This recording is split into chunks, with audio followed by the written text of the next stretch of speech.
Uh-oh.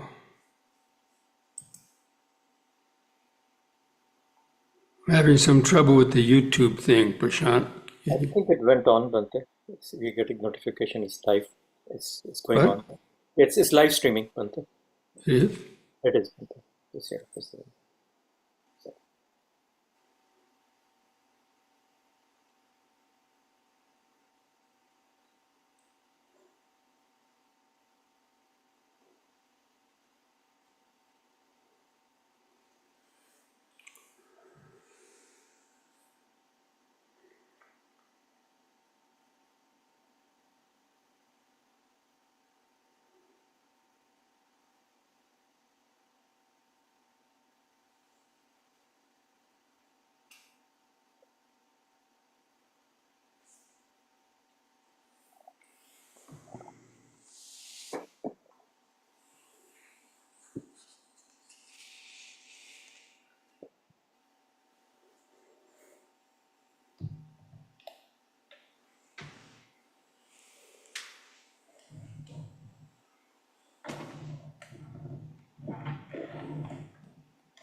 Okay, friends, we'll go ahead and begin with reciting the Namo Tassa and the three refuges for those who would like to join. Namo Tassa Bhagavato Arahato Samma Sambuddhassa. Namo Tassa Bhagavato Arahato Samma Sambuddhassa. Namo Tassa Bhagavato Arahato Samma Sambuddhassa.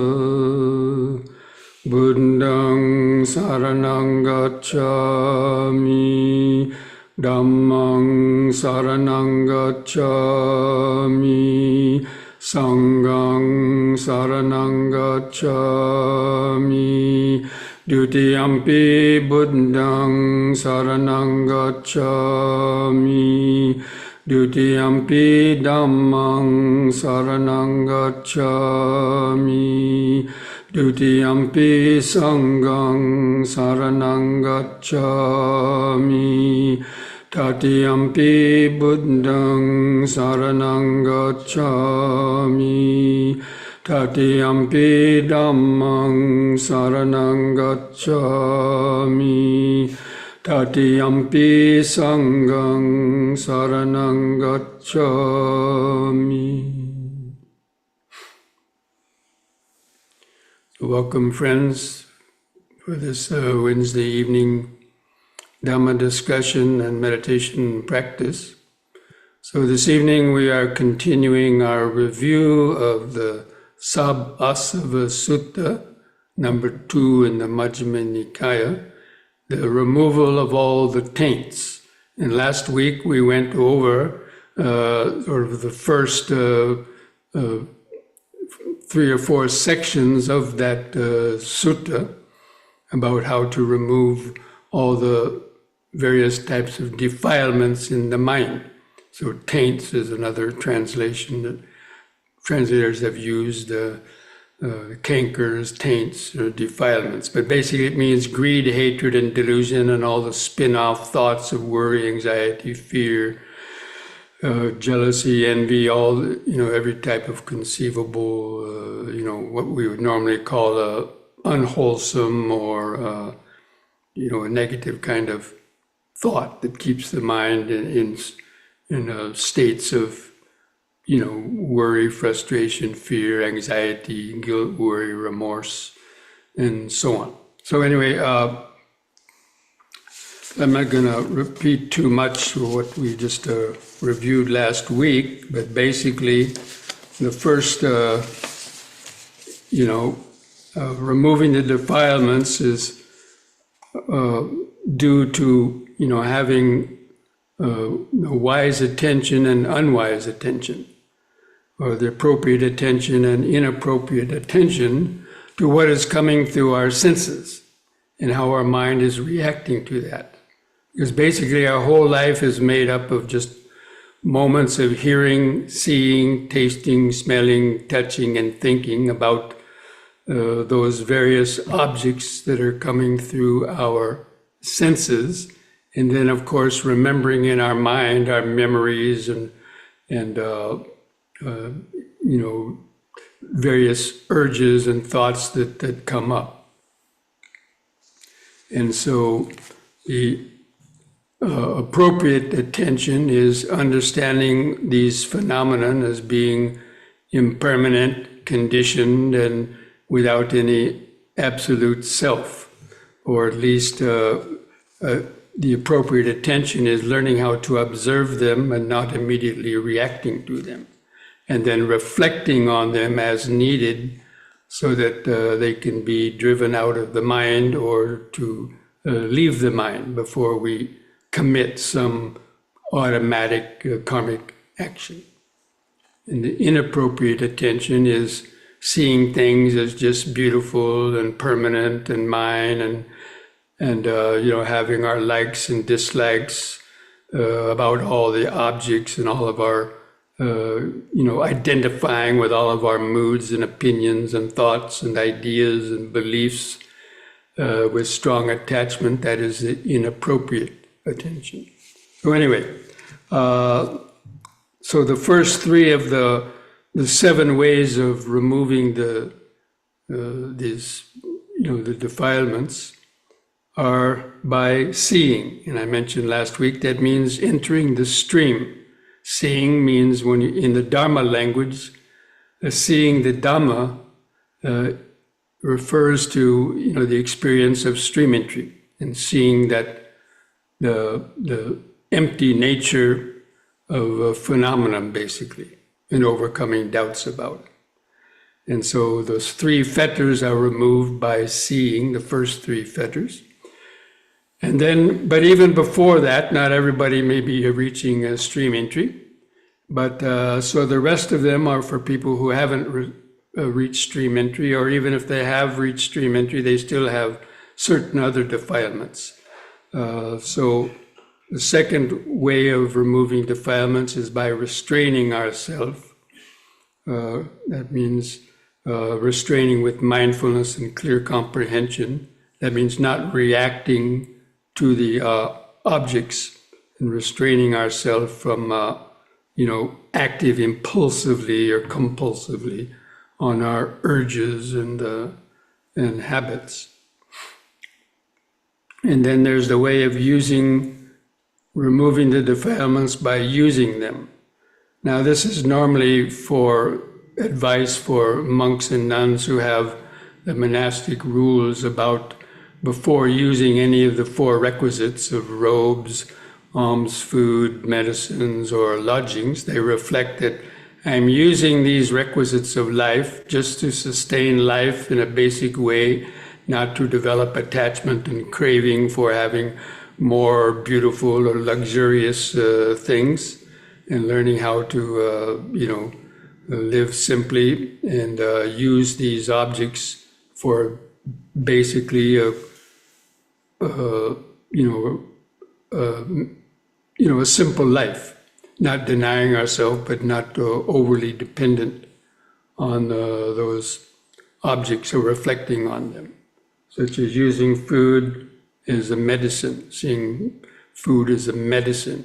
We take it to overcome hunger, and then we take it to overcome the illnesses that may come from not eating the right food or not eating enough food, and so on. But anyway, so I already went over those last week. Now I want to pick up this week, but on the 4th way of removing the defilements is by enduring. And that means learning how to endure the unpleasant or painful sights, sounds, smells, tastes, touches, or thoughts that are, constantly coming and going through our mind. but especially like in meditation. So to endure the pains that come up in meditation. Not only pains, but like itches. When you meditate and sit for a longer time, there's going to be kind of itchy feelings, stinging, biting sensations, or heat and cold, and various discomforts.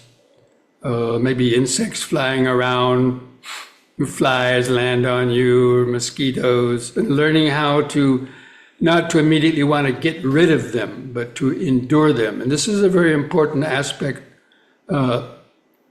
to incorporate, especially in meditation, but out in your daily life too. To endure unpleasant sounds that people might be talking, or any kind of sounds that are going on, or smells. If you can't get away from them, just to endure them. That means to relax around them, to contemplate, to try not to rush to overcome them, because to endure pain and unpleasant sensations is a very powerful strength of our mind. But most people have little pain intolerance, so they're always wanting to seek more comfort and seek the right conditions, by testing out every chair or bed or pillow, or, to get the softest one or the best one, or, anyway, just always seeking, changing the posture. But especially in meditation, if you keep on moving around, like changing your posture, trying to, scratch itches and things like that, then this will be a hindrance for gaining a deeper concentration. So anyway, by enduring unpleasant and painful any sense stimulations, by applying the right understanding, we endure them by applying the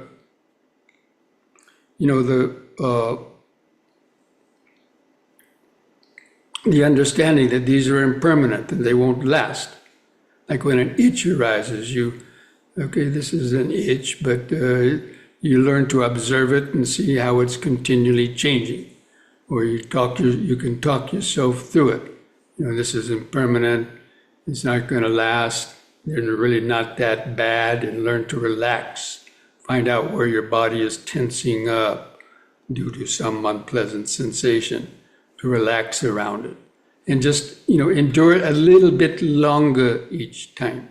And that's the way you build up tolerance for these things. And then it'll also, when you endure it a little longer, you'll experience that most of the time they'll change very quickly. Like enduring unpleasant sounds that come up. If you just have patience, they'll probably stop after a minute or two, change. You don't have to waste your time trying to get rid of things because of impermanence. So impermanence is a very good reflection to use for enduring, by telling yourself, it won't last, be patient, relax, and apply understanding. This is just a sound vibration, this is just a mental vibration, not to cling and identify with them. So there's ways of reflecting on the various pains that come to us, so that you will avoid reacting to them immediately, and you'll see how they disappear, and they will change very quickly, and it may be replaced by pleasant sensations. But usually we don't give things enough time to change because we're in such a rush to get rid of it, get rid of that annoyance, get rid of that distraction, get rid of that unpleasant sensation. So it's a very important and powerful method of the mental training. And so the reflection on the Dhamma, on impermanence, suffering, and no self is also a good way to help to be able to endure this a little bit longer, but especially the one about impermanence. And then the fifth way of removing the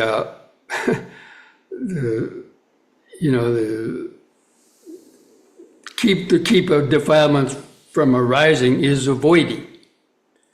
Now, this means avoiding places and things that you know will tempt you, or that you know you have a weakness for, or where there might be danger. So if you read the, if you have read this, the sutta,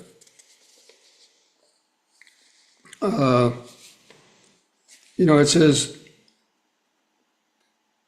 the person avoids a wild elephant, a wild horse, a wild bull, a wild dog, a snake, a stump, a bramble patch, a cliff, a cesspool, an open sewer.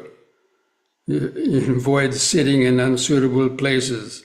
You avoid, going to places where big, boisterous meetings where there could be, to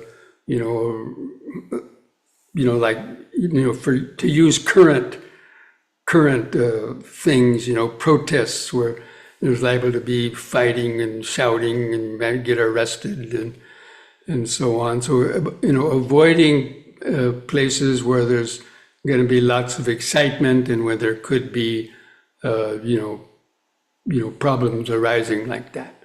Or places have a weakness for. So, if you have a weakness for indulging in sweets or food, don't go down blocks that have all the, kind of pastry shops and other things, or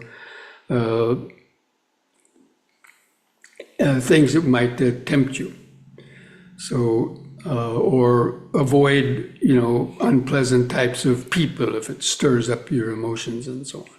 So this is a way that we can temporarily avoid unpleasant thoughts or defilements for arising by, avoiding them. So if there's certain persons that always trigger your buttons and you always get angry and get in arguments with people, certain types of people, avoid them. So it won't stir up your own mind. Now, these are temporary measures, of course, especially for people that haven't reached a good level of restraint or don't have much mindfulness to control their urges. But later on, it may not be such a problem. But anyway, that's the way of avoiding those situations where the defilements may be stirred up in your mind. And one would be, a more modern one would be currently is, avoid some of these internet sites, avoid surfing the internet too much. If you need something, of course, that's one thing, but, there's a lot of dark sites and there's a lot of sites that, people can access that might stir up their, anger or their lust or desire or delusions and so on. Avoid just wasting your time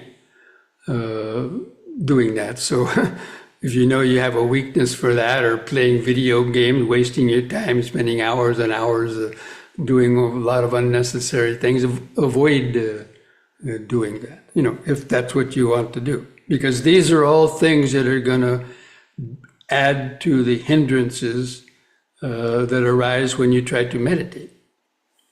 Because everything that we do and get contact with during the daytime has a potential for reoccurring, coming back up in your mind when you try to meditate. You remember what you heard or saw, during the day, and will carry your mind away from your meditation subject.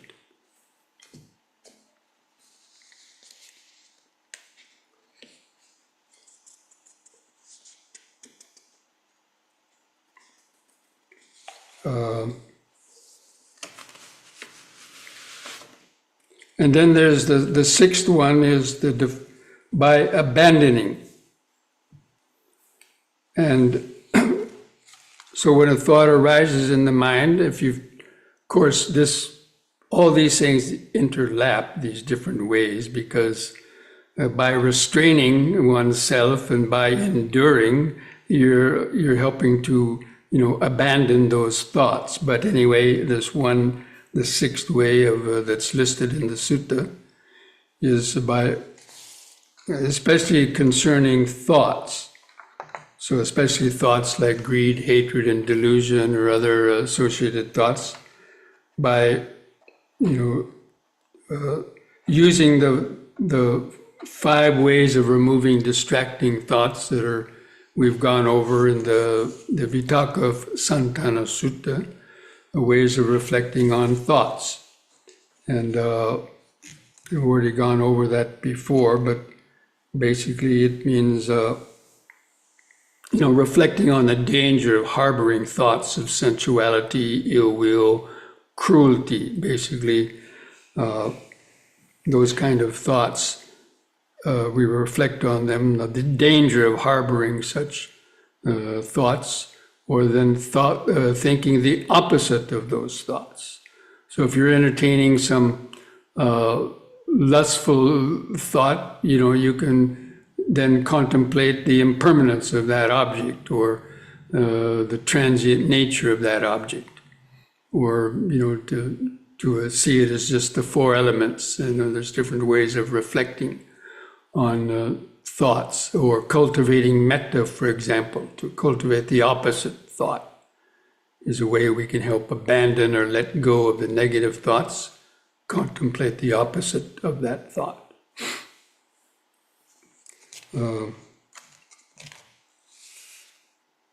And so I would encourage people to reread, I think it's Majjhima Nikaya 19, the removal of distracting thoughts, the Vitakka Santana Sutta. And I've even talks on that before, but I'm not going to go over that at the moment.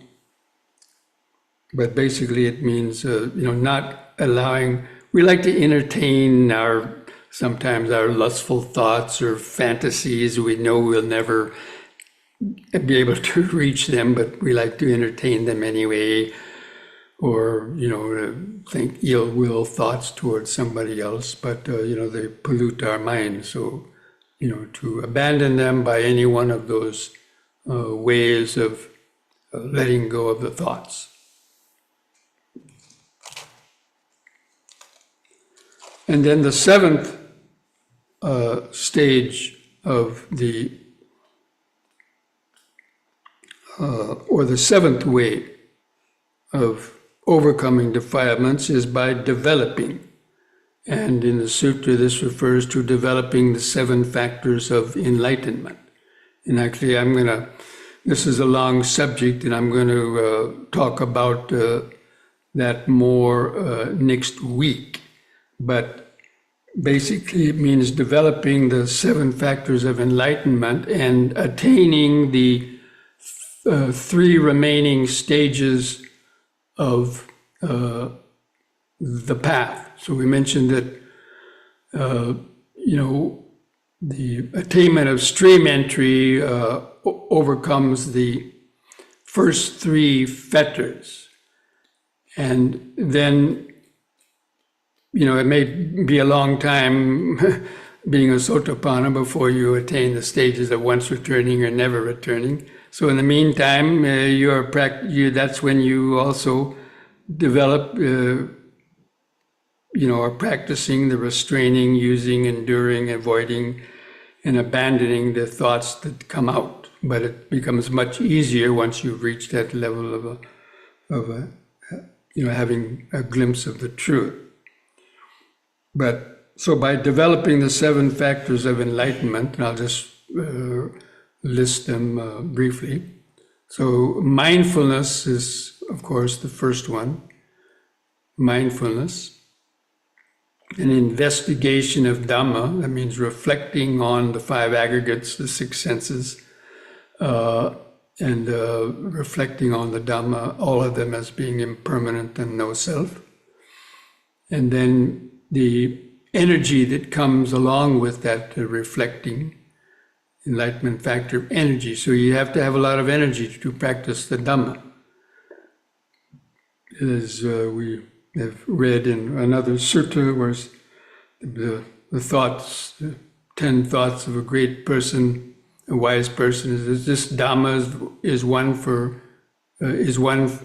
one who is energetic, not for one who is lazy. So anyway, the enlightenment factor of energy and joy that comes from that, and then the tranquility that comes from the joy, and then concentration and equanimity. Anyway, I'm going to talk more about those next week, the 7 factors of enlightenment. But this is developing those to the point of developing the stages to overcome the other fetters, which means basically it means attaining the stages of once returning, never returning, and the Arahant stage. But that's usually, takes a much longer time, but it's done by developing the factors of enlightenment and learning how to balance the 7 factors of enlightenment. And that's the topic that I'm going to go over next week. So I hope you're all able to read that sutta. And now I would like to open it up to see if there's any questions about, especially about these last 3 or 4 ways of that we've just been mentioning. So let me see, where's that?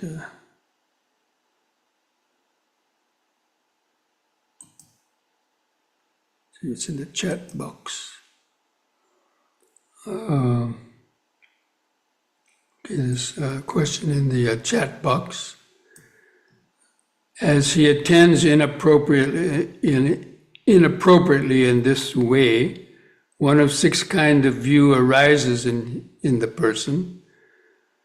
The view, I have no self, arises in him or her, or they or them, or whatever you want to call yourself. If I have no self is also a wrong view. How do we reconcile this with anatta? The views, by attending inappropriately means everything that we see, hear, taste, smell, touch, or observe in our mind, thoughts, we're always identifying as this is me, this is mine, this is myself. In one of those 3 ways, we're thinking that I am a permanent person, and these are my feelings, and I have the right to be angry, or or whatever. And we're attending to those things, with the sense of these are real persons, and so that's called inappropriate attention because it's not in accordance with the Dhamma. So attend appropriately. Now there is, it's not right to say there is no self, there's a temporary self. And so this word self, of course, it actually comes from the Vedic tradition or the Hindu yoga tradition. They use the term self and quite a lot, but in Buddhist teaching he talks about basically no self. That the idea of a permanent existing entity is an illusion. But we have to understand that while we're living and until we're enlightened, there is a sense of I in our mind, and that's what we take to be ourself. We're always saying myself, myself, but it refers to our self-consciousness, the consciousness, I consciousness. So, and that's a temporary thing, and until we attain enlightenment, it's going to be there. So we shouldn't say, it's not right to say there is no self. There's no permanent self. That's what the Buddha was trying to point out, that not to cling to this feeling of I or me that's in our mind.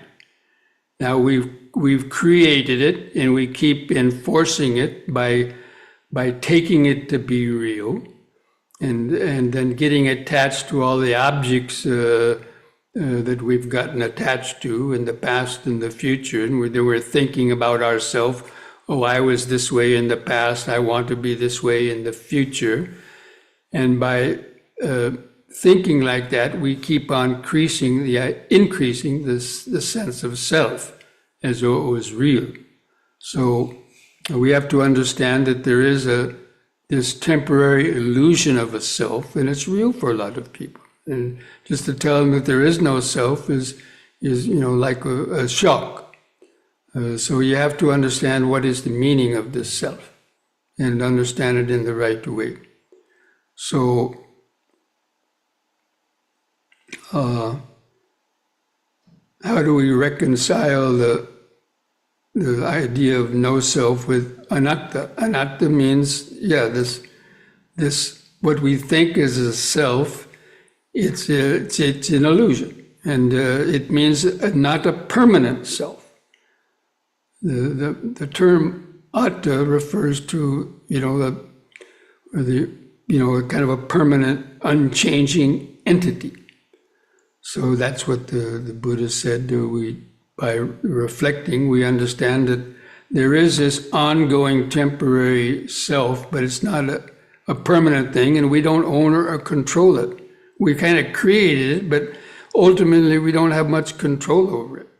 We don't have control over this body, our feelings, perceptions, mental states. We can manage them in some way. We can kind of control them, but ultimately we can't. That means we can't ultimately control sickness, old age, and death. And until we've reached very high levels of mental development, most people can't control their thoughts, and that's why they keep on, repeating them over and over again, and having to experience the pain and suffering that comes with that.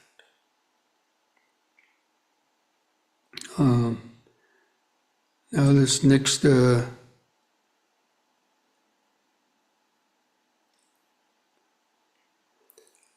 analysis of the qualities of factors of awakening. So this refers to the second factor of enlightenment that we briefly mentioned, and that I will try to explain more about next week. But it's called the investigation of Dhamma. That means understanding what is coming through your body and mind, and especially the five aggregates and the six senses.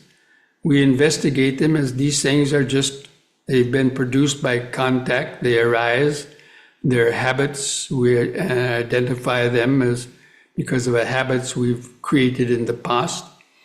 And so we analyze them in order for you to let go of them. So that's part of the analysis of the Dhamma.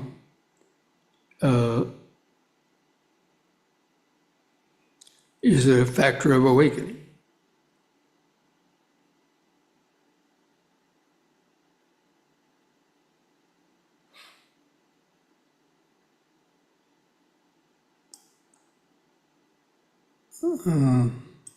That's a complex question. There, I don't even understand exactly what it means.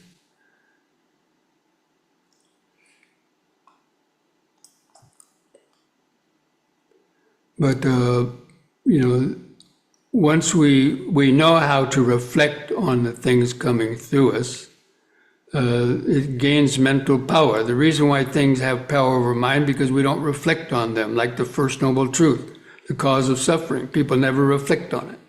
But when you reflect on it over and over and over again, about greed, hatred, and delusion, then it makes more sense in your mind, and it gives you a power to then want to start to weaken that power of greed, hatred, and delusion as the cause of suffering, and that is developing the factors of enlightenment through the mindfulness and the investigation and so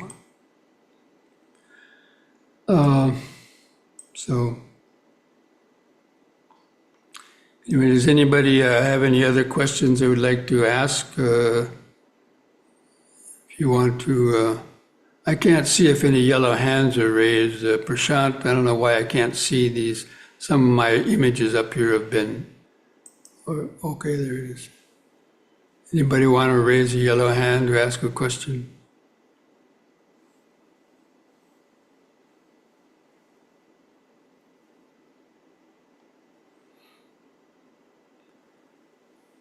How do you do that with the yellow hand? I don't see it. I think down at the bottom of your screen there's something that says more. Yeah, if you click that three dots that say more, at the bottom of there it says recognize hand gestures. And then I guess you click on that yellow hand and so on. And then it comes onto your screen.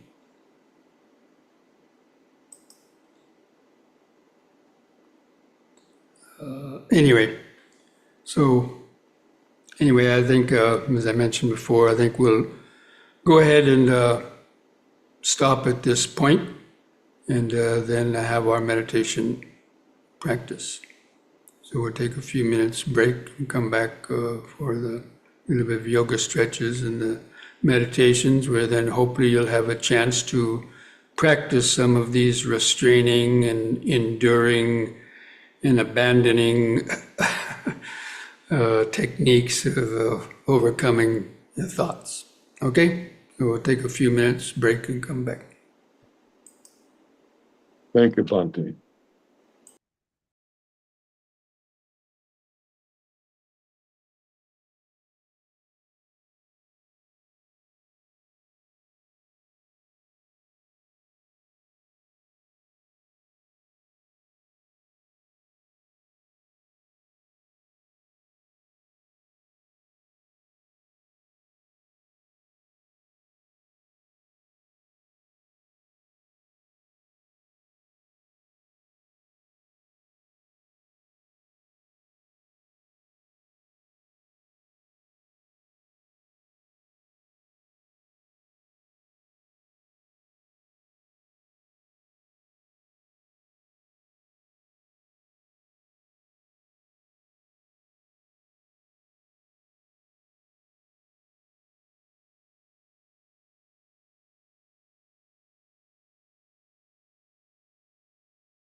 You want this heater on?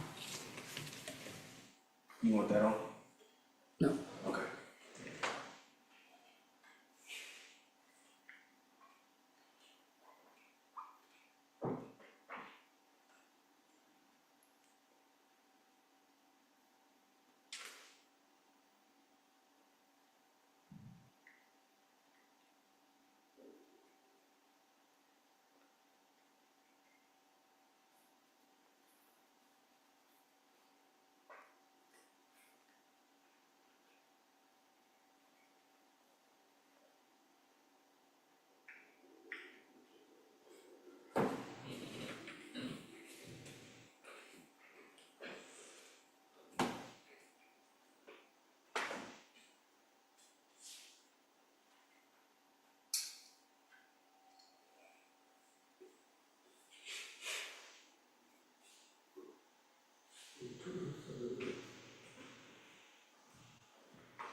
choice. Oh, yes.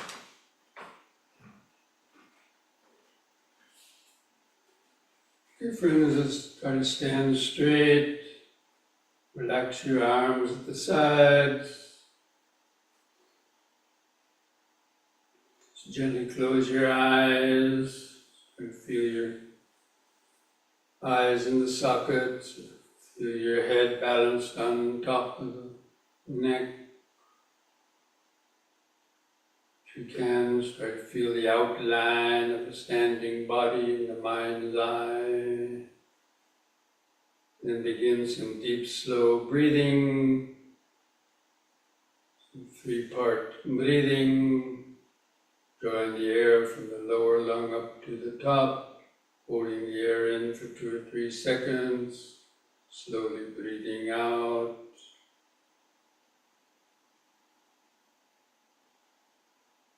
Cultivating this mindfulness. Breathing in, letting go of the past and future. Breathing out, sitting here and now. Or standing here and now. Breathing in, letting go of the past and future. Breathing out, standing here and now. Breathing in, feeling the whole body. Breathing out, feeling the whole body.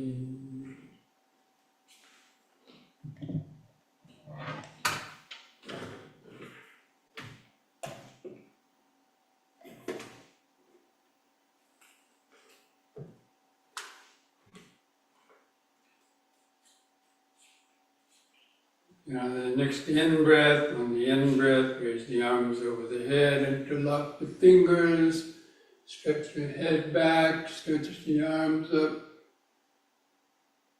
stretch upwards, feel the sensations, then release the fingers, out breath, hands back to the sides. Gently close the eyes, try to feel the increased body sensation. Try to feel the outline of the standing body. Especially try to feel some increased sensations in your fingers or hands.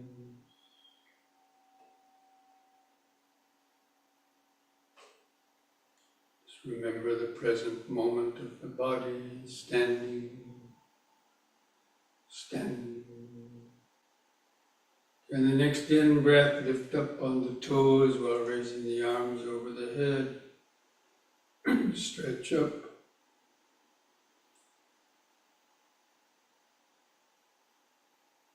Out breath, come back down.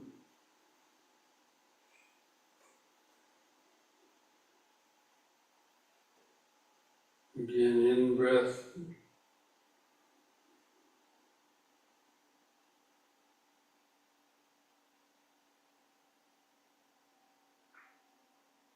Out.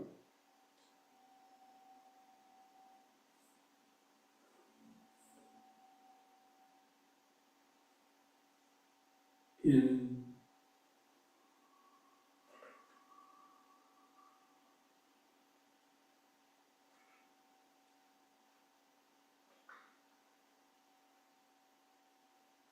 Out.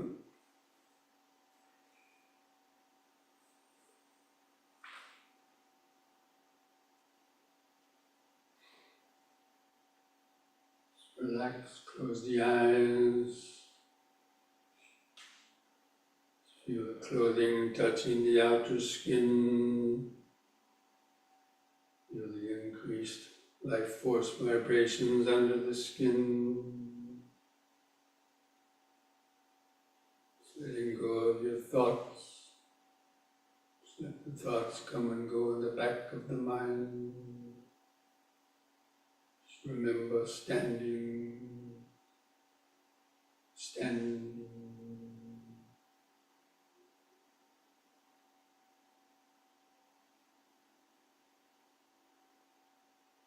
And next we'll do side bending using both arms.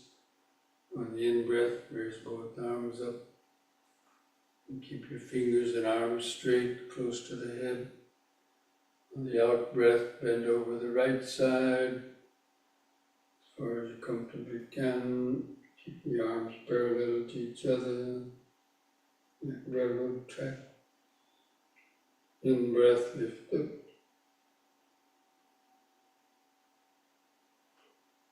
Next out-breath, bend to the other side.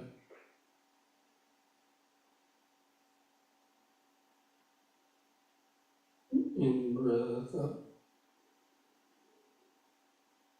Into the right out-breath. Feel all the sensations.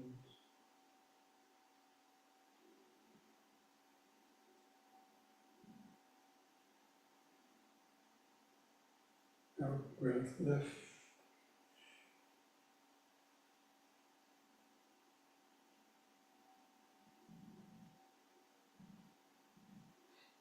Once more to each side.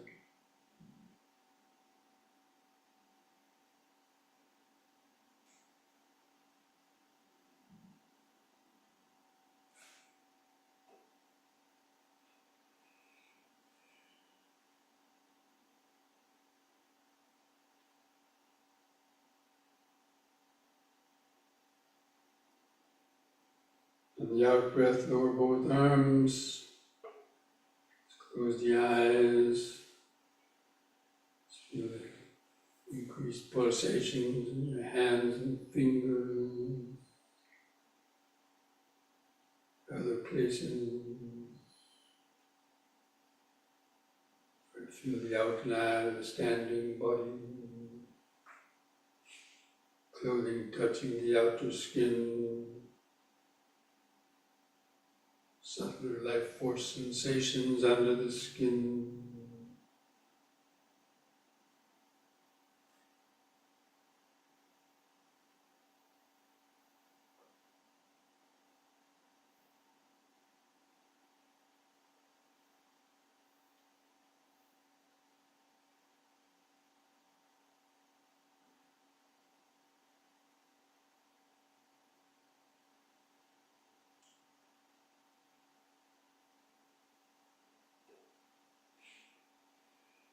Next we'll do the squatting or knee bending. On the in-breath, lift up on the toes and the arms up front for balance. On the out-breath, lower down, balancing on the balls of the feet. Come down into the squatting position if you can. Take a deep breath to feel the muscles in the legs pushing the body up. Up on the toes.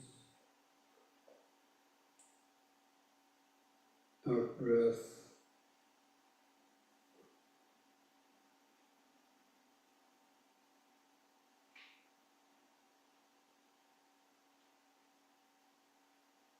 In.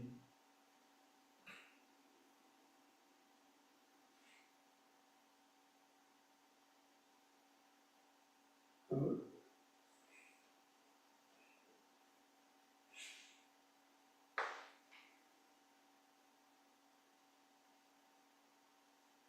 In.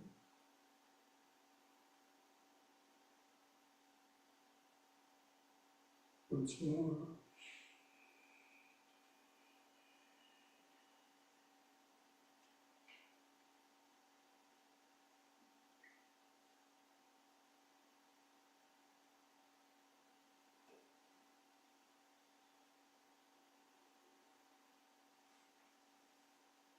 Out breath, relax. Feel the increased heartbeat.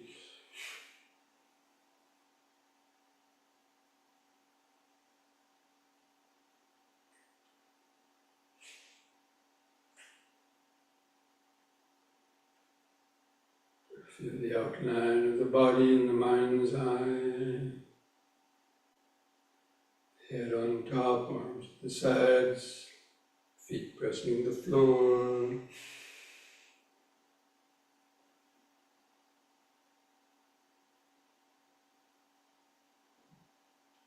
the eyes and the socket,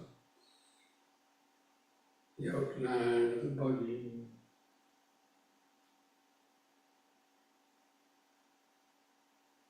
Standing, standing, standing. Part of the reflection on the body is this body is just made up of billions of cells, molecules,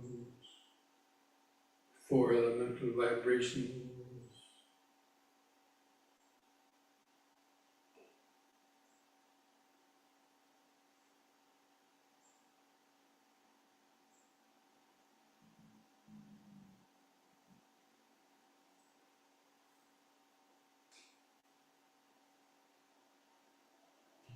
Now spread the legs and feet apart, about 3 feet. Hold the arms out the sides, do the twisting from right to left. And breathe in.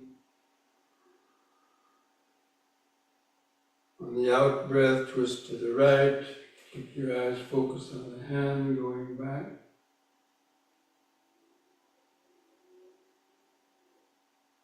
In breath, go back to the front.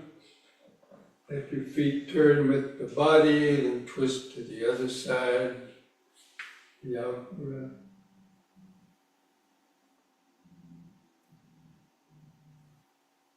In breath, front.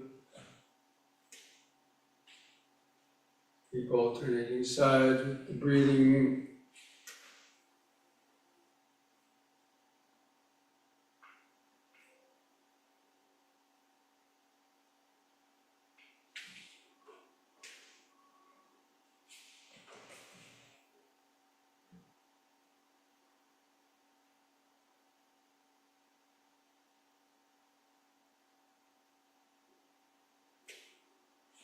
Once more to each side.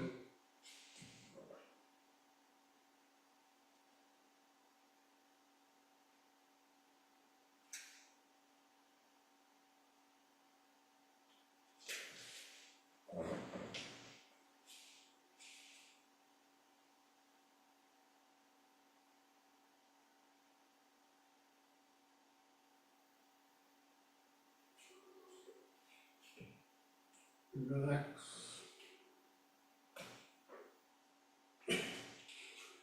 Close the eyes, feel each foot pressing the floor. Feel the clothing touching the skin of your legs. Feel the arms hanging at the side. Feel some pulsations in your fingers.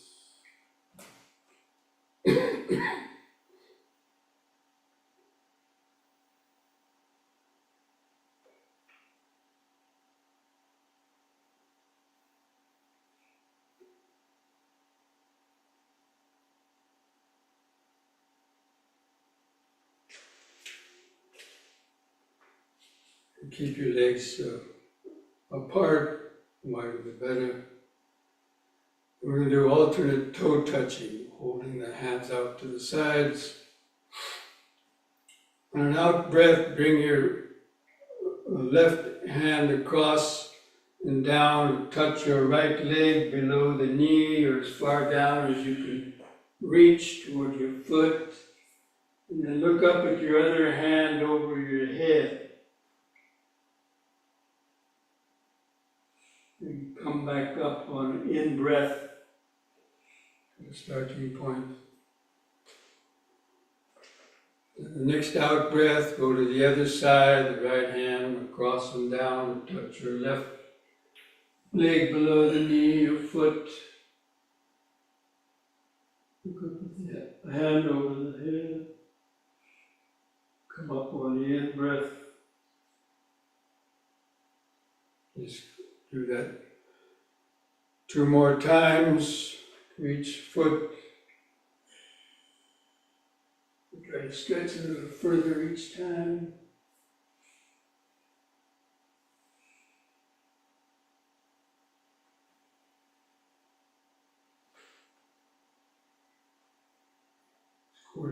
with your breathing if you can.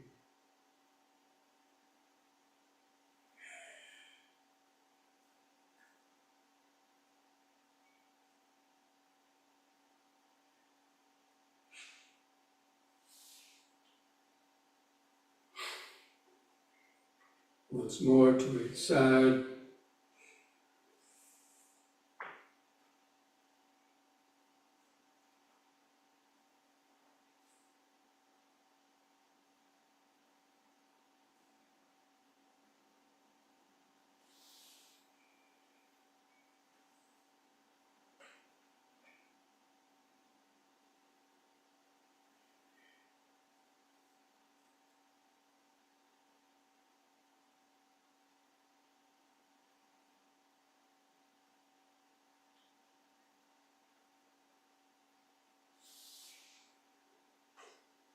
Come back up, relax.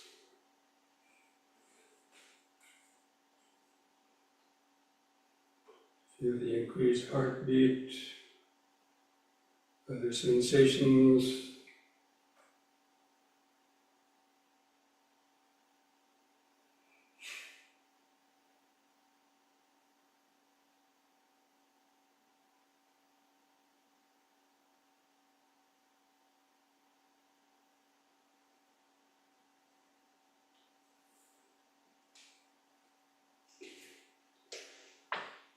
Now bring your legs back together.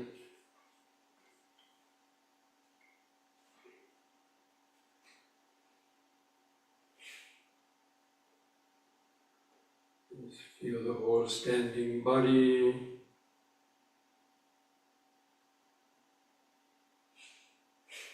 We'll do head turning from right to left. On the in-breath, turn your head to the right, look over your right shoulder, feel the twist in the neck. On the out-breath, turn the head all the way back to the left, and look over the left shoulder.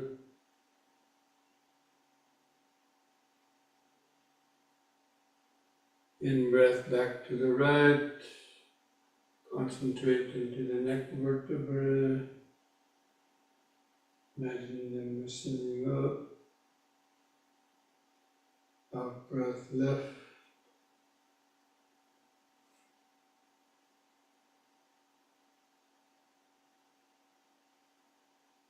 Once more to each side.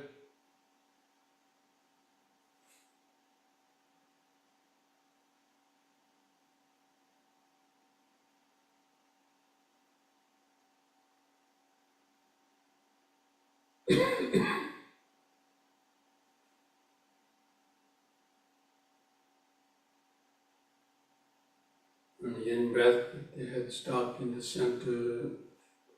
Keep the eyes closed. Feel the whole body.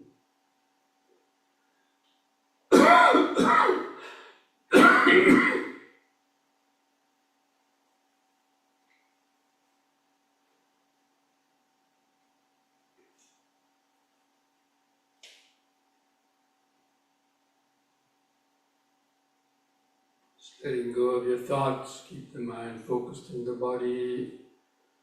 Feeling the sensation. Remembering the present moment of standing.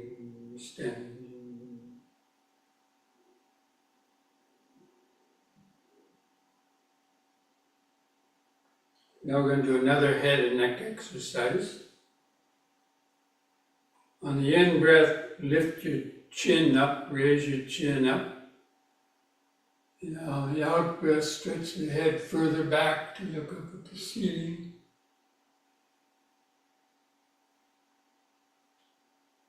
On the in-breath, lift the head up. And then jut the chin out, and on the out-breath, press the chin to the little notch at the top of the chest. To stretch the neck vertebra. On the in-breath, again, lift the chin up. The out-breath, stretch the head back. Look up at the ceiling. In breath, lift the head, get the chin out, press the upper chest. Once more in breath, lift the chin up. Out breath, stretch the head back.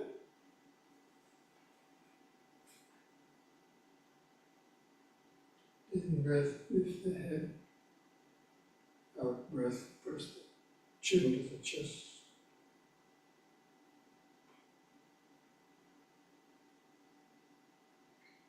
On the in-breath, lift the chin up level. Keep the eyes closed, feel the whole body. All those subtle life force vibrations, pulsation, prickly sensation. The aches or pain.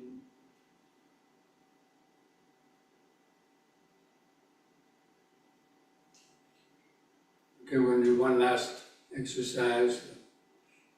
Backward and forward bending. Just be careful with the back bend, not to bend back too far the first time, depending on flexibility of your back and spine. But turn the hands outward, so the edges of your hands touch together. On the in-breath, raise the hands up, level with your eyes, and begin spreading the arms apart, and breathe out as you bend backwards. Look up at the ceiling.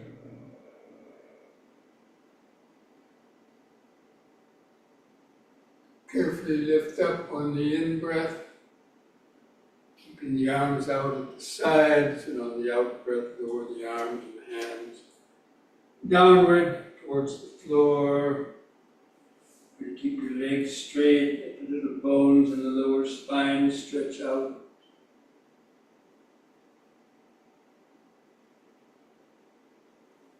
Begin lifting up, turn the palms outward. In breath, lift the hands up, the eye level. Spread the arms apart as you breathe out, bend backwards.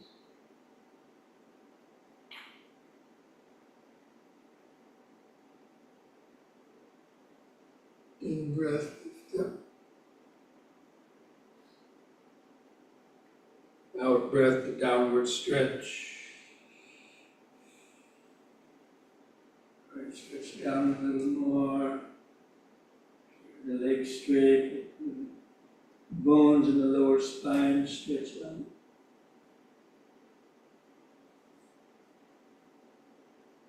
Begin lifting up.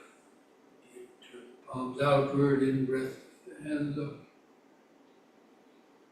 Out breath, arms apart, bend back.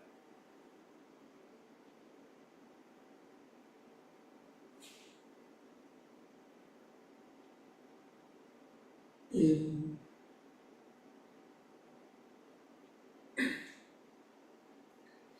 The out breath, try to hold the downward stretch a little longer.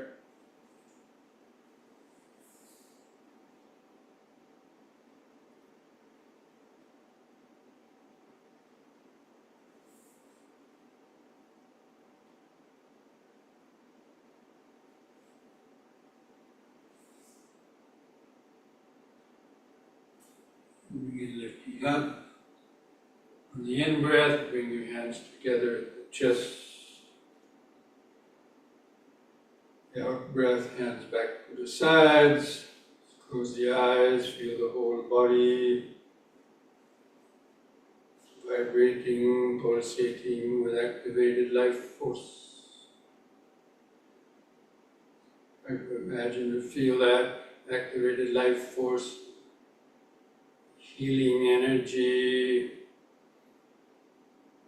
saturating all the cells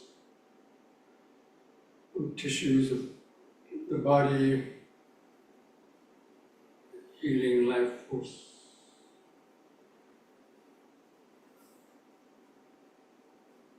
It's present moment, body-centered awareness, natural default resting position of consciousness centered in the body.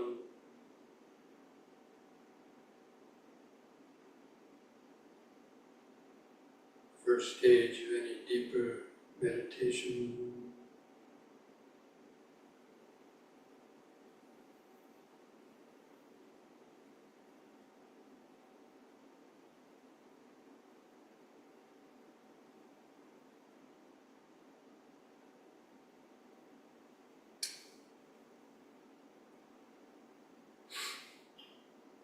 Okay, now let's come back to our seats, get ready for the sitting.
Turn those lights off. Yeah, I'm trying to find ways so that By the bathroom.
Just get comfortable in your sitting posture.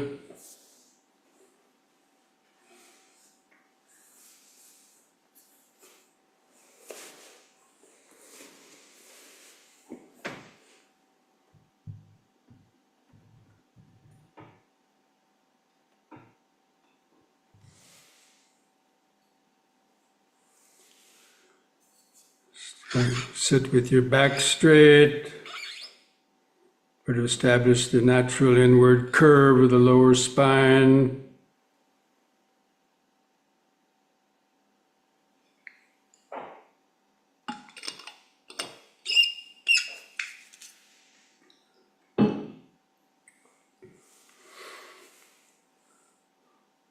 Gently close your eyes.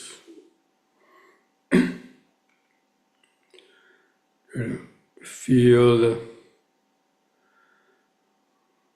the outline of the sitting body in the mind's eyes. Feel your head balanced on top.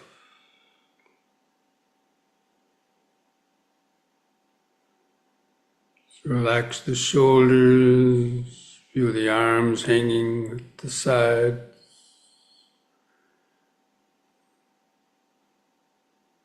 hands resting in your lap or resting on your leg.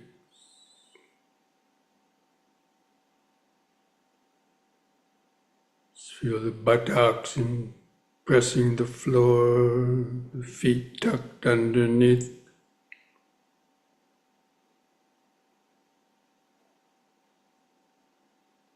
Try to hold that outline of the body in the mind's eye. It's as though you are looking into a mirror, feeling that silhouette outline.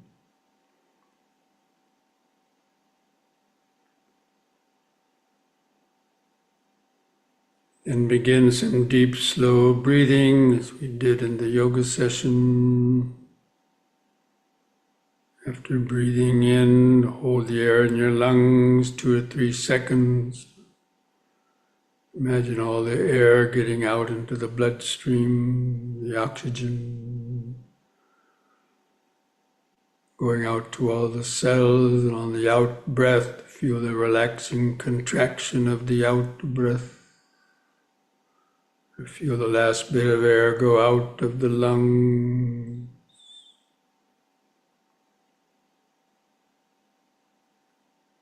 Just take several more deep, slow breaths like that, cultivating this basic mindfulness of breathing in, letting go of the past and future. Breathing out, sitting here and now. Breathing in, letting go of the past and future. Breathing out, sitting here and now. Breathing in, feeling the whole body.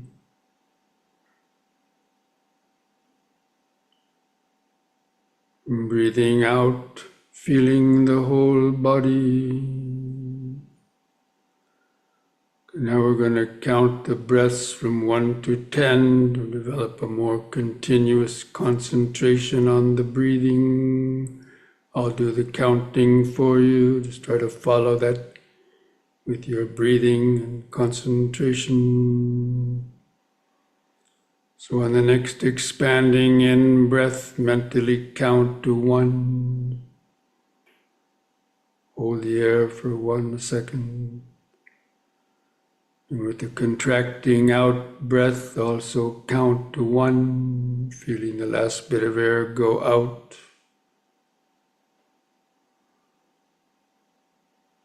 The next in breath, 2.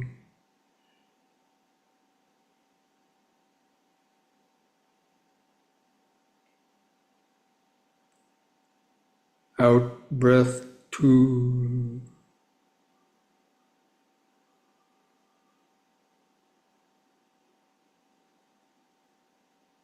In 3.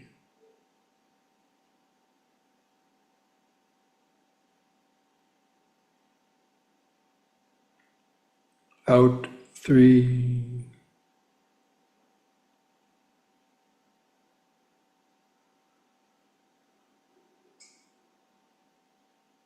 In 4.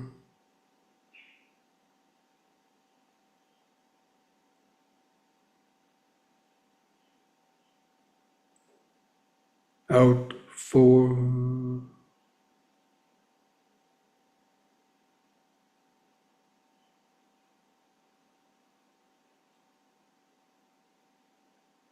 In 5.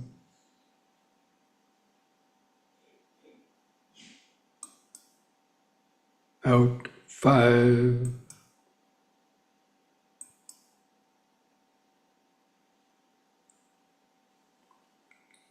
In 6.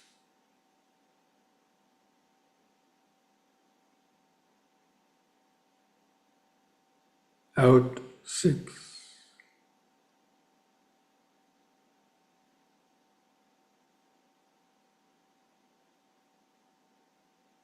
in 7,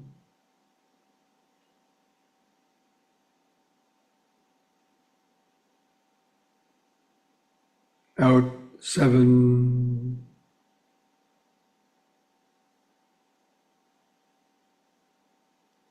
in 8,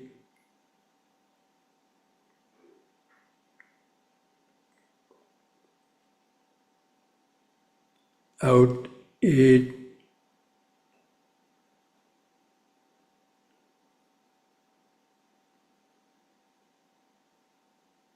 in 9,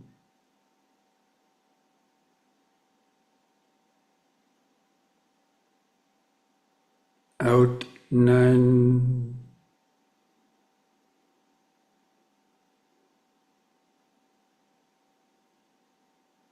in 10,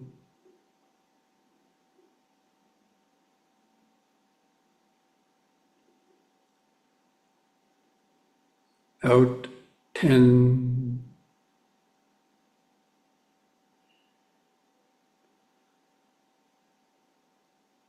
now discontinue the counting. Just let your breathing go back to its uncontrolled, shorter, irregular rhythm.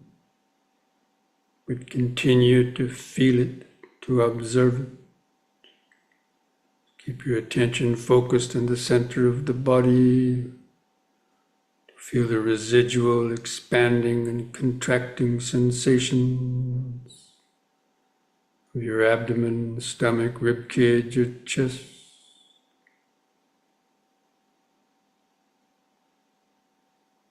Start to feel the sensations of your clothing rubbing against the skin of your stomach, rib cage, or chest, producing those sensations.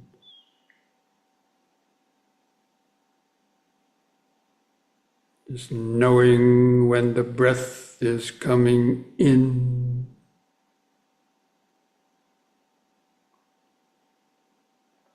And knowing when the breath is going out. You know it by feeling it.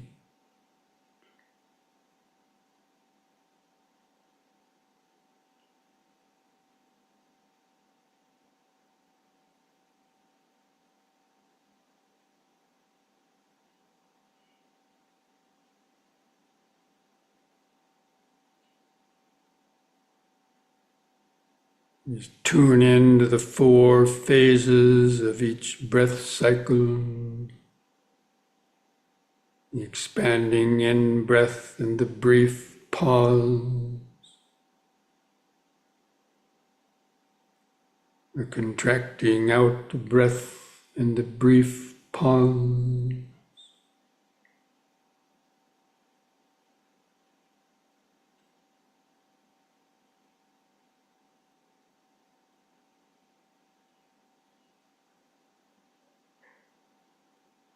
Try to feel like being a scientist looking down through a microscope, observing an experiment, observing the experiment, this breathing body.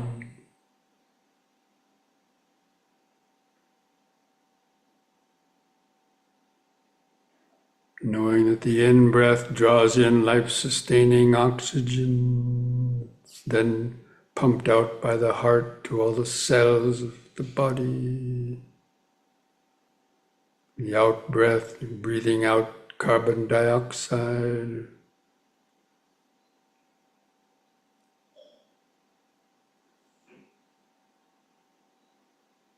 If you can add that clear comprehension to it, it will help you to stay focused.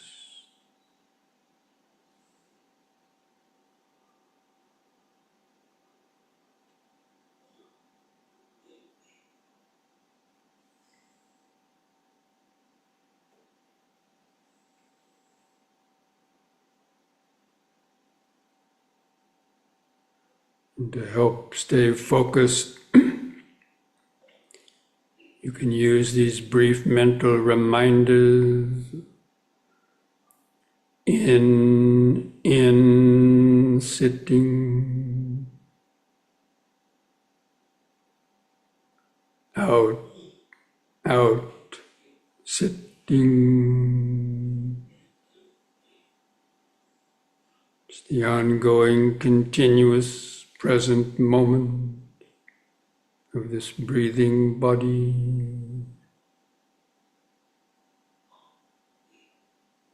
In sitting, out, sitting.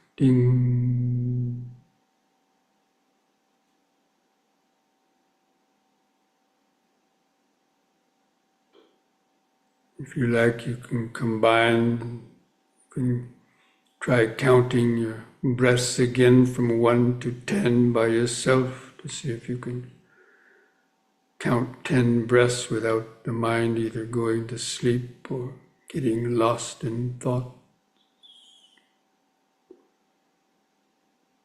If the mind does get lost in thoughts, you can't remember where you were counting, then start the counting again from 1.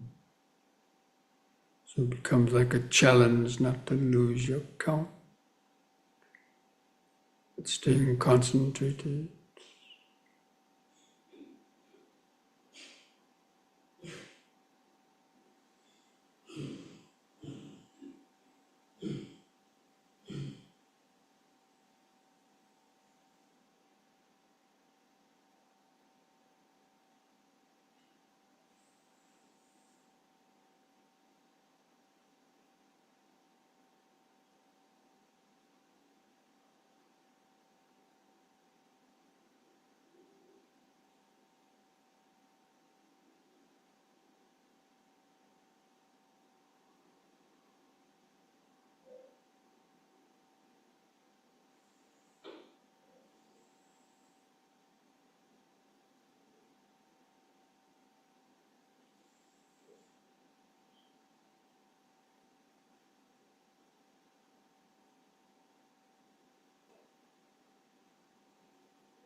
Stay awake, alert. Keep focused on the breathing. 4 phases of each breath cycle.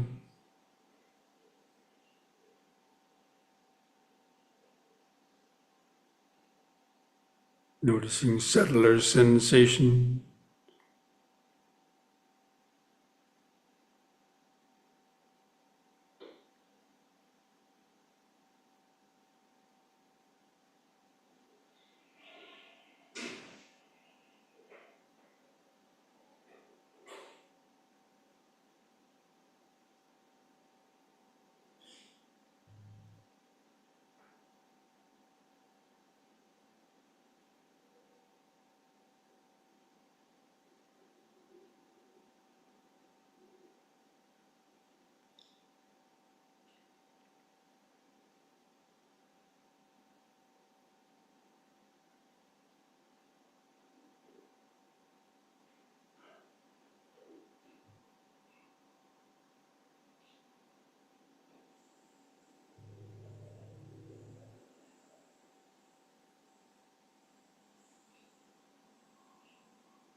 being alert for thoughts trying to sneak up into the mind.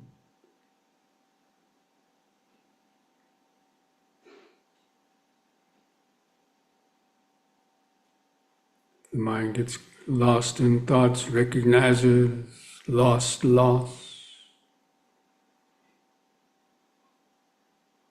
Take a deep, slow breath, come back into the body.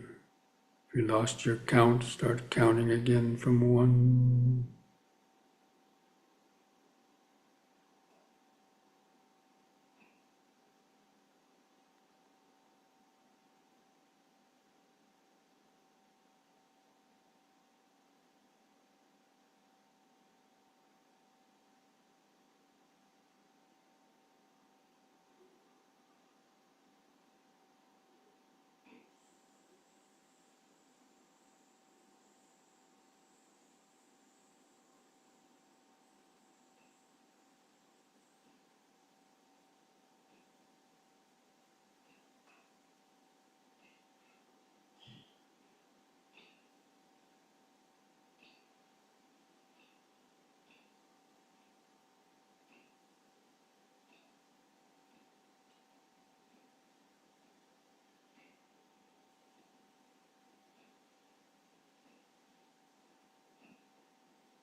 If any mental negative thoughts arise in the mind, apply some of those ways of removing the thoughts, or any urges to move, restrain the urge to move, or to endure any painful sensation.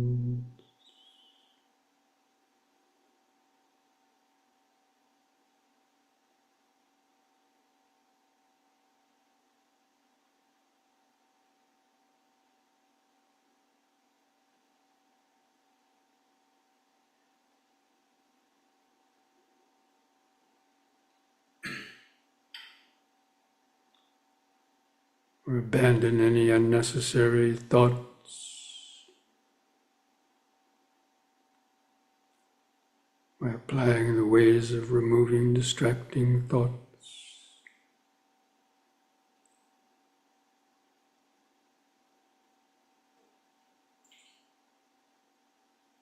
Keep coming back to the body, the breathing, in, sitting,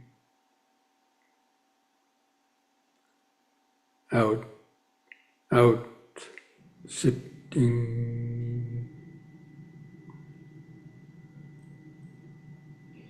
Just turn up the power of the mental microscope to notice more subtler details, sensations in the breathing process.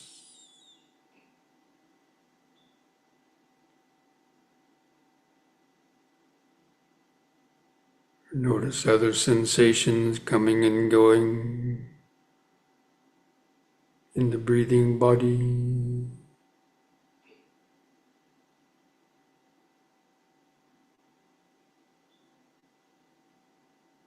Be aware of the stream of subtle thoughts moving through the back of the mind.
the mind has become more focused, less thoughts, open up to the flow of impermanence. Notice how quickly different sensations, thoughts, sounds, rising and passing away, rising and vanishing through this breathing body.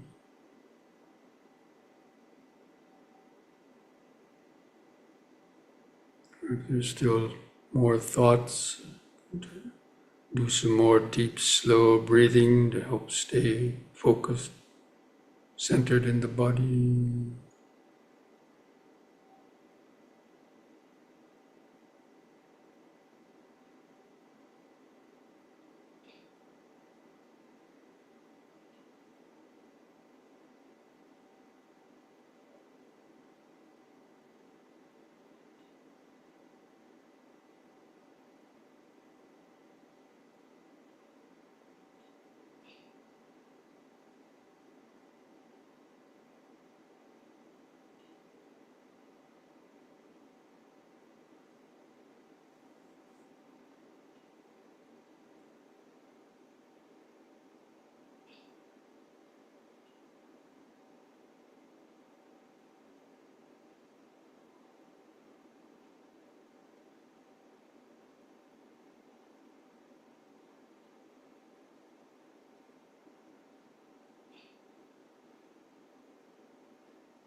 The mind gets stuck on certain thoughts or painful sensations. Investigate those dhammas. How did they arise? They're just impermanent and conditioned. The mind will let go of them.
Breathing in, sitting. Breathing out, sitting. So many different sensations come and go. Pleasure or pain come and go. Sounds, thoughts, ideas come and go. Thoughts of I, me, or mine come and go.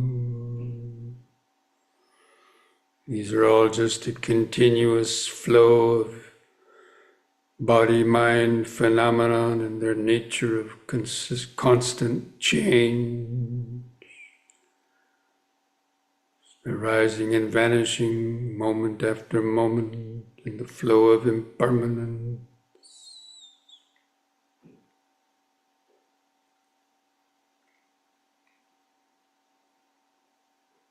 That's the Dhamma way of reflecting on the body and mind.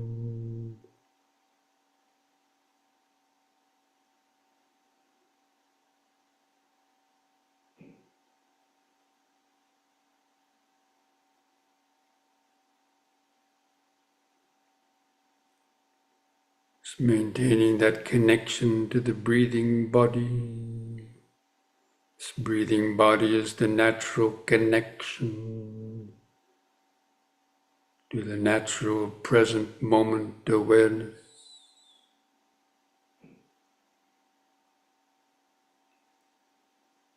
If we lose that connection to the breathing body, the present moment, and the mind either goes to sleep or gets distracted and carried away. Various multitude of thoughts, defilements, greed, hatred, delusion, guilt, worry, remorse, and fear.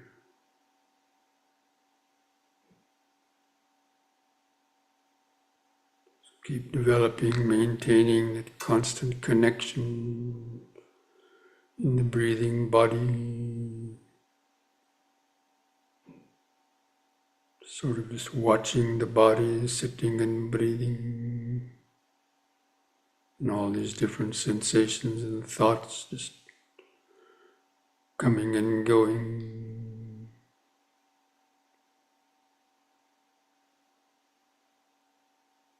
That's the vipassana awareness.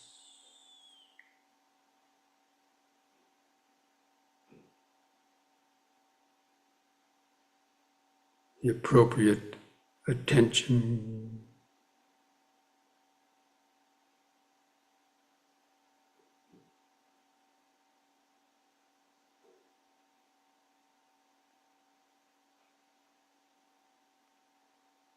That's the enlightenment factor of mindfulness.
Okay, now let us spend the last minutes of this meditation period by cultivating thoughts of friendliness, kindness, best wishes towards our own body and mind, and then spreading those thoughts outward to all other beings. Again, just come back to just watching your body sitting and breathing. And begin taking some deep, slow breaths again. You take a deep breath, hold the air in your lungs for as long as you comfortably can. Try to imagine or feel that oxygenating blood going out to all the cells of the body, charging them up, tranquilizing them. On the out breath, feeling the last bit of air go out. And just take several deep, slow breaths like that. That's sending your own body and mind metta. Means taking a deep breath, holding the air in, that oxygen going out to feed all the cells of the body is like metta to your own body and mind. Just with the thought, cultivating these thoughts, may I be well, peaceful and wise. Maybe I be free from excessive attachment and greed, anger, hatred, jealousy, envy, fear, pride and ignorance. May I be free from the self-created pains and sufferings of body and mind due to such unskillful thought, speech, and actions.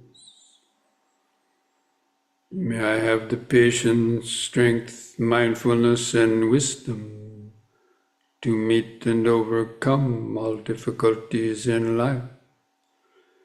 May I be able to continue to deepen my understanding of the Dhamma and the practice of meditation to help free the mind from confusion and suffering. May I be well, peaceful, and wise. Now try to continue to do some deep, slow breathing, and with each out breath, just imagine these same kind of metta thoughts going outward, out of your body and mind, your neighborhoods, through the towns and cities, across the fields and mountains. Just with each out breath, imagine these waves of metta thoughts going through the bodies and minds of all the beings. People that are suffering and trying to make ends meet, but encountering all kinds of suffering in life. The thought, may all of them, may all beings, wherever they might be well, happy and peaceful, free from greed, hatred, fear, and ignorance, free from the self-created pains and sufferings of body and mind due to their unskillful thoughts, speech, and actions, and through the karmic interactions with others. May all beings have the patience, strength, mindfulness, and wisdom to meet and overcome all difficulties in life. If they haven't already, may they also have the good fortune to hear the teachings of the Dhamma and learn and practice meditation to help free their minds from confusion and suffering. May all beings be well, peaceful, and wise. May all beings be well, peaceful, and wise. It's like a mantra reverberating throughout space. Well, peaceful and wise.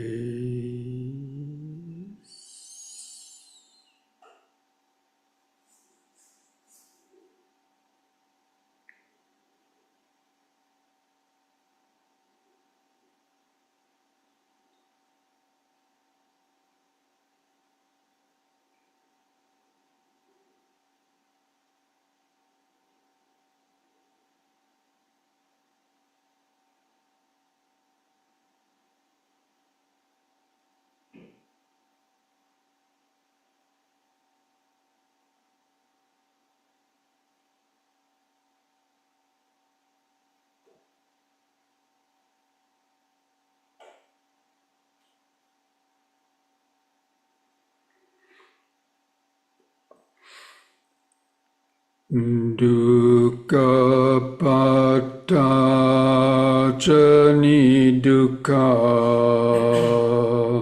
bhaya pata jani bhaya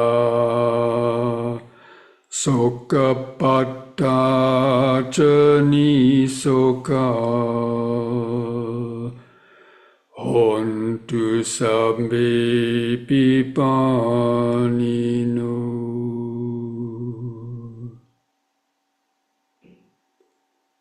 May the suffering be free from suffering. May the fear-struck be free from fear. May the grieving be free from grief. In this way may all beings live with mindfulness and wisdom. Thus spoke the Buddha.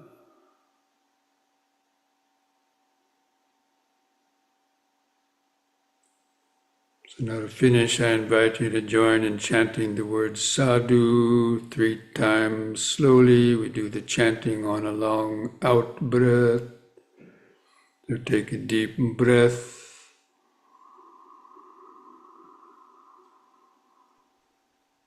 Sadhu.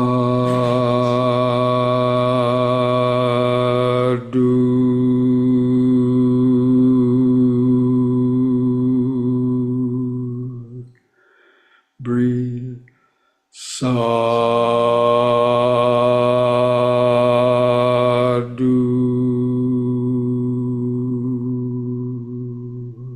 Breathe.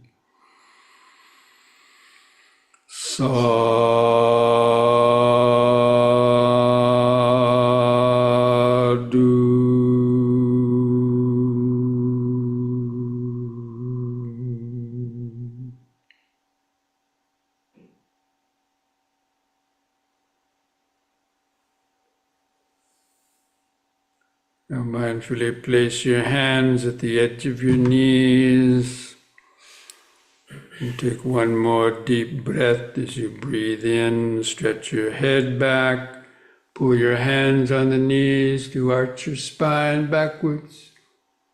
Look up at the ceiling. And lift the head up on an in-breath. And on the out-breath, press your chin to the top of the chest to stretch the neck vertebrae.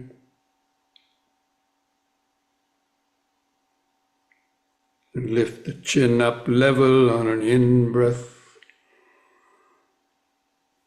Relax on the out-breath and put a smile on your face.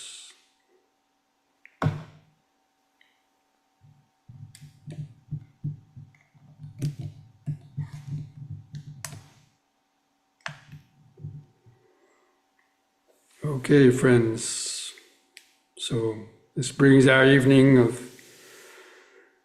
some Dhamma discussion and meditation to an end, and I hope you're all able to have at least some short periods during the meditation of some good awareness, some insights. So Just try to keep up your practice during the week. Try to practice the M&Ms every hour, or as much as you can remember to stop every hour for a minute, take a deep breath, let go of the push to the future, come back to the breathing body. Start to touch base with the present moment awareness that's always there beneath your active mind. Okay? So be well, be safe, be mindful, be wise. And Namo Buddhaya. Namo Buddhaya. Thank you, Bhante. Thank you, Bhante. Thank you, Bhante. Thank you, Bhante. You're Namo welcome. Buddhaya. Excellent, excellent, excellent.